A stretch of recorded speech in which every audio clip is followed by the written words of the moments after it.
Hi guys, we're at the Cherry Blossom Festival with the wonderful, lovely Mindy Miller. How are you doing today? I am great, and I can't believe I finally get to meet you after we spoke on Facebook. That's Yes, awesome. yes, and I gotta say, you're very communicated, and it was wonderful getting to see the different replies. And I try to reply to everybody. I'm not yes, one of those people that puts a post out and then doesn't talk to the fans or the exactly, people. I like to be there for them. They're there for me. You got to be there for each other. You exactly. know? So you've been in a lot of great stuff. One of my favorite things that I loved growing up with was Batman. Yes. What is one memorable thing on set from the movie that you remember? Well, I did a lot of stunts on that. So for me, the stunt work was the most fun. But there was a point to where we had to do takeover after takeover after takeover. And so if one of the guys dropped their lines, like say if the penguin dropped a line, everything that we did that was all this motion and, fighting and crashing into each other and falling on the floor. We had to do it over and over and over and over again. So by the time we were finished, it could be 10 or 15 takes and we were past exhaustion. Right. And you have to make it look real the first time. And by that time, you're shaking and you're holding things, you're doing all this, the karate. We did a lot of karate on that film. And you're in costume. And if the costumes are heavy, it's really difficult to move. Yes. But I think for me, having to do it over and over and over again was memorable because it was so exhausting. Yeah. But the sets were phenomenal. The cars, the Batmobile, the production of it and the scenery and the sets when you walk in to the soundstage were just unbelievable. I mean, it was one of the most fun films to work on. Awesome. And how was it working? Did you get to work with Michael Keaton as well?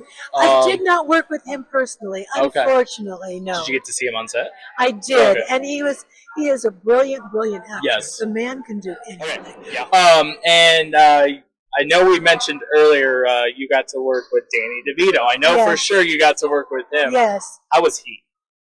he is the funniest guy, and between takes, he was not serious at all. He was always funny, and he was always cracking jokes, and he would get in the penguin costume, and he would just, totally walk like the penguin. Even when he went to lunch, and we had something to eat, he would stay in character, and he would even walk to the commissary like this, and people would look at him and they'd go, "We know who you are, but don't you want to?" No, I'm not getting out of character, and he would be walking all the time, like everywhere. And then he would in say, "Where's the studio. fish?" Right? We did. We go, "Are you eating fish today?" And he'd go, "No." And he was just funny and kind and sweet. And the whole cast was an amazing set of people. It really was. Yes, very wonderful movie. One of my favorites. Hmm. So my next question is, what inspired you to do this life of like the stunt work and to get into the movies? What got you into all that? It was honestly DNA because I was adopted at birth. I did not know my parents.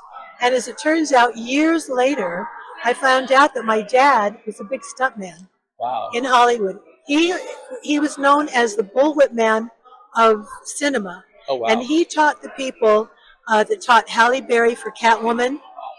He also taught he taught Harrison Ford for Indiana Jones. Indiana Jones with the bullwhip. So he was the guy with the bullwhip. Oh, That that's was my pretty cool. dad. One of his last jobs was with Carol Burnett when he was 75 years old. And everybody knew who this man was. Now, I had no idea.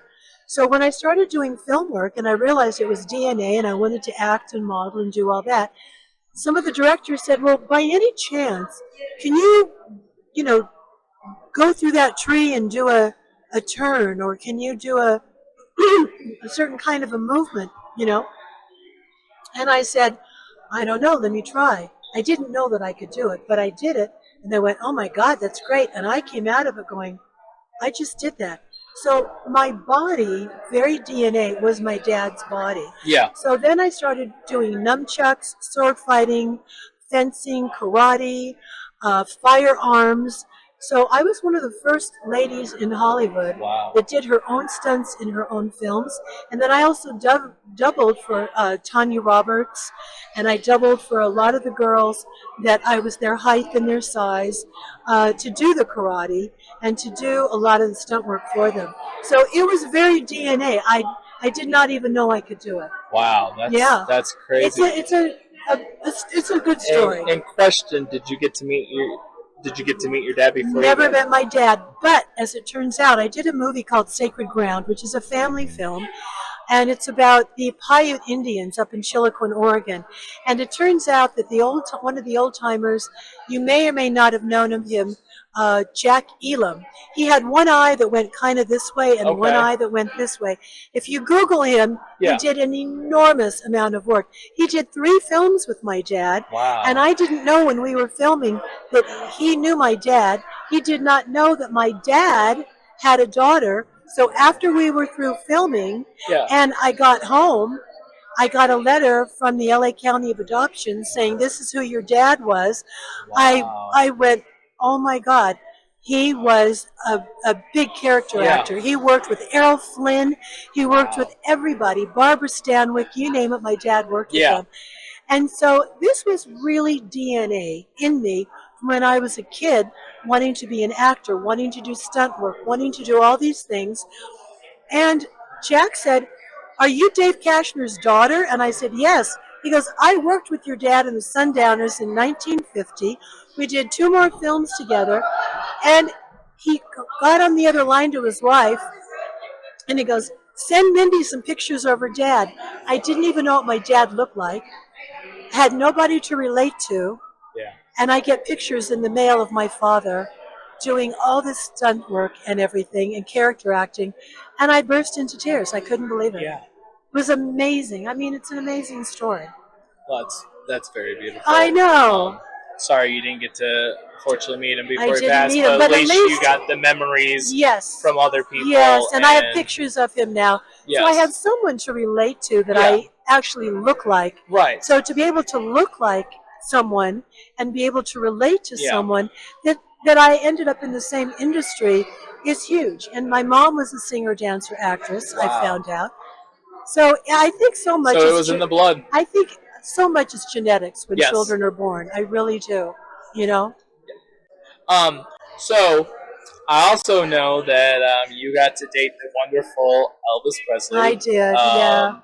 Can you talk a little bit about your time with him and stuff? Well, I met Elvis quite by accident. I was invited to a Hollywood party, and I didn't really want to go. I'd been living in Europe, in Rome, Italy. I had come back for the week to close up my apartment and move there permanently. And a friend of mine named Ron Smith said, "You know, Mindy, I haven't seen you in a while. Why don't I want to invite you to a party?" I said, "Okay." So I went to this party, and there was no party. It was at 144 Montevideo in Holmby Hills, and they opened the door. They said, "Oh, you must be Mindy." I looked around, and I thought, "Well, this is a party. How would they even know who I am?" And he said, "Well, come on in." He led me into the den of this like 7,000 square foot house. Wow. And it was all the Memphis Mafia sitting around in the den.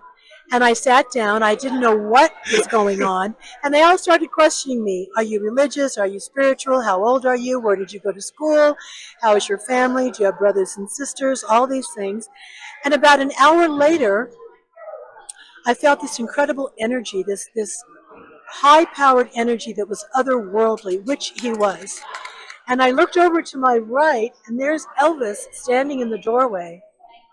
And I looked at him, and he looked at me, and he said, "Sorry I'm late, honey, but so were you." And I don't know why, but it was so funny, because I was an hour late thinking it's a Hollywood party, Right. and nobody's on time. No, but You yeah. know, so turns out later in the years, he knew he had a blind date. I had no idea I was going on a date with Elvis. I had no idea he was there waiting for me. And he had been sitting up in his bedroom waiting for me to pull up in my car. Wow. So he saw me before I ever got to the front Got door to of the the front door. house. And he walked in, and he looked down at me, and he looked at the guys like, "Huh, I got this. Like this is going to be good." He walked around the coffee table to my left. I was sitting down on the couch. He looked at me. He goes, "Hi, honey. I'm Elvis." Like you don't know who he is. And I looked up at him with my hand and I went, "Hi, I'm Mindy." And he said, "May I sit down?" I said, "Of course." We never stopped talking. We ended up dating. He ended up saying, "I want you to be my girlfriend. I want you to come on tour with me."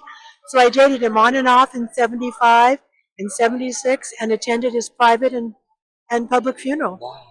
It was, I tell people I was just lucky to, I guess, be in the right place at the right time.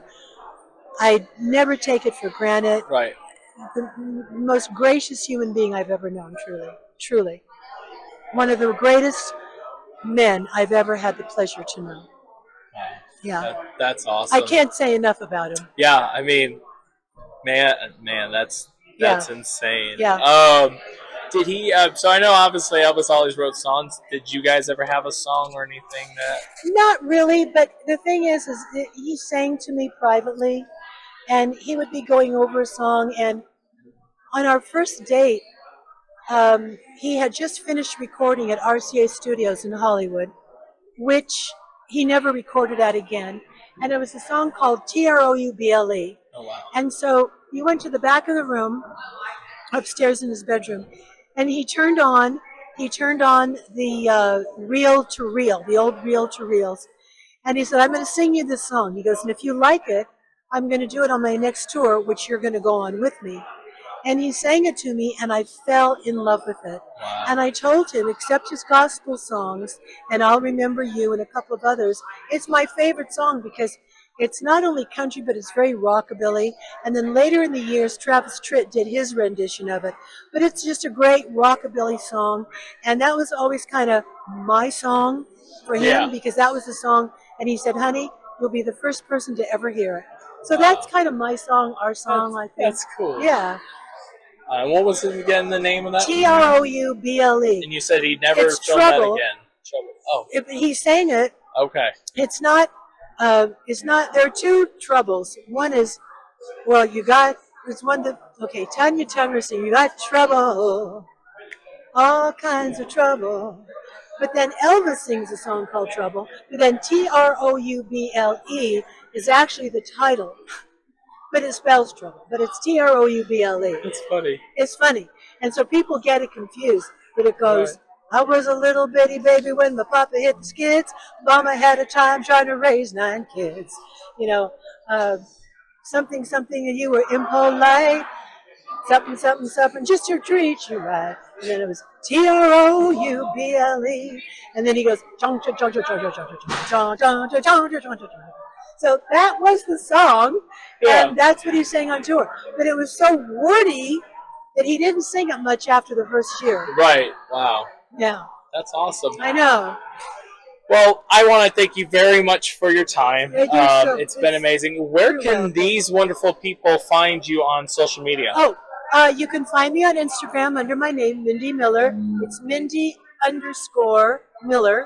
And it might come up under Your Best Skin Aesthetics, which was my facial company, skincare company.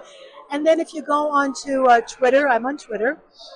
And I have about 4 places on Facebook. One is Elvis Presley and Mindi Miller. The other one is my spiritual page, and it's Intimately Elvis.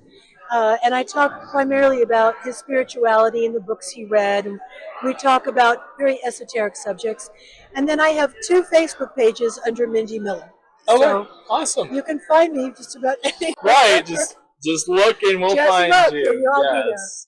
Well, I will make sure we tag those below. I want to thank you so much for your time, and it was wonderful meeting you. What a joy to meet you. You are my new best friend. Hey, there we go. Okay. Bye, everybody.